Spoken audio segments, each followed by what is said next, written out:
Secretary of State Antony Blinken visited Israel today for high-stakes talks with Israeli officials. He met with Prime Minister Benjamin Netanyahu, who has faced increased criticism from the U.S. in recent weeks over his handling of the war with Hamas. Blinken also held a separate meeting with Israel's war cabinet. It's part of the Biden administration's push for a ceasefire in Gaza. We've made progress in the last couple of weeks on the hostage negotiations, closing gaps, but almost by definition, when you get down to the last items, they tend to be the hardest. So there's still a lot of work to be done, hard work to be done, but we're determined to try to get it done. Let's bring in CBS News foreign correspondent Chris Livesay. He is in Tel Aviv. So, Chris, Secretary Blinken was there in Israel as the U.S. called for an immediate and sustained ceasefire at today's UN Security Council meeting. While that motion was ultimately rejected, is it having any impact on these ongoing talks?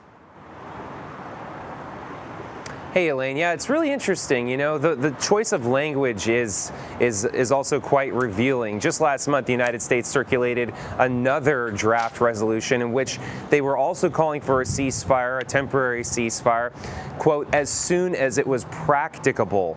In this latest resolution, it was an immediate ceasefire. So you can start to see the pressure building, not just on Hamas, but of course on Israel, to come to some kind of an agreement here to release the hostages and for people to put down their arms temporarily. As far as how much impact that's having, it's often said here in Israel that the only thing that can bring Israel down is the Israeli public. And so far, the Israeli public is divided on this topic, but still the vast majority of Israelis say they support this war, and they also support pushing forward into Rafah, for instance, that town that's on the border with Egypt, where you have more than 1 million Palestinians now taking refuge there. But Israelis and the Israeli government see it as the last bastion of Hamas that needs to be toppled in order for them to win this war.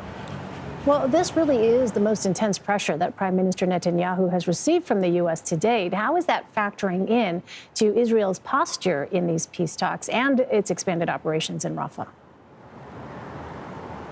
Well, so yeah, Israel has agreed to consider alternatives. In fact, they're sending a delegation to the United States to discuss exactly what those alternatives would be.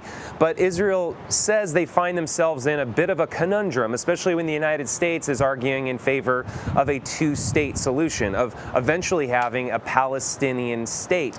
Israel has made it clear it will not tolerate a Palestinian state so long as Hamas can still stand. And right now, there's no other place in the Gaza Strip where Hamas is standing with more power than in Rafah. So from Israel's perspective, there cannot be a two-state solution if they don't invade Rafah and ultimately topple Hamas.